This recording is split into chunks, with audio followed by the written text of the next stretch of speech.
ఒక 2 days back court movie చూసా. ఒక్క నిమిషం, ఏదో డోర్ కూడా వేసుకోలేదు. హలో బ్రో, హార్న్ కొట్టు. హలో, హార్న్ కొట్టు. డోర్. అట్లుంటుంది మనతో. ఏది చెప్దామన్నా కోర్టు.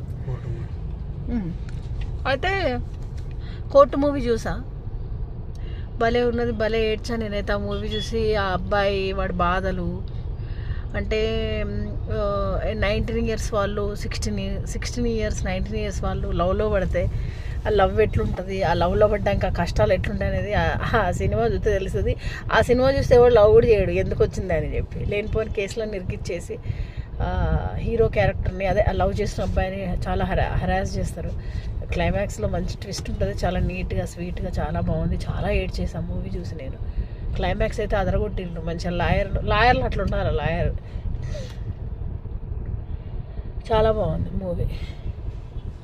అనుకుంటా సినిమాలు చేద్దాం అనుకుంటాం, కానీ ఈ సీరియల్లో ఇరుక్కుని సినిమాలు కుదురుతలేవు. కానీ సినిమాలు చేయాలి, ఇట్లాంటి సినిమాలు చేయాలి. ఆ సినిమా వల్ల జనాలకి మంచి జరగాలి. మన సినిమా గురించి 100 మంది మాట్లాడుకోవాలి. 100 మంది అంటే చాలా మంది మాట్లాడుకోవాలి, 100 మంది అంటే 100 మంది కాదు.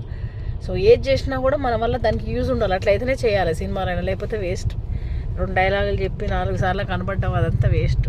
మంచి కంటెంట్ ఉన్న సినిమాలు రావాలి, ఇట్లా కోర్టు లాంటి సినిమాలు. చాలా చాలా బాగుంది కోర్ట్ మూవీ, సూపర్. మీరు కూడా ఫ్రీ ఉంటే మీ పిల్లలతో వెళ్ళి చూడండి. సో ఆ సినిమా చూసాక చాలామంది స్టూడెంట్స్ అయితే చేంజ్ అవుతారు అనుకుంటున్నాను నేను. అంటే మెచ్యూరిటీ వచ్చినాక, లైఫ్లో సెటిల్ అయినాకనే ప్రేమించాలి. మైనర్లు మేజర్గా కొత్తగా 19 వచ్చి మేజర్ అయిన అబ్బాయిలు ఇదంతా వర్కౌట్ కాదు. సెక్షన్స్ ఘోరంగా ఉన్నాయి, ఆ సెక్షన్ల గురించి మొత్తం ఆ దాంట్లో ఉంటుంది. అట్లా చాలామంది లైఫ్లు ఖరాబ్ చేసుకొని జైలుకి వెళ్ళి 20 ఏళ్ళ తర్వాత వచ్చి వాళ్ళ జీవితాలే స్పాయిల్ అయిపోయినాయి. దాని గురించి ఉంది, అది మెయిన్ థింగ్ అక్కడ.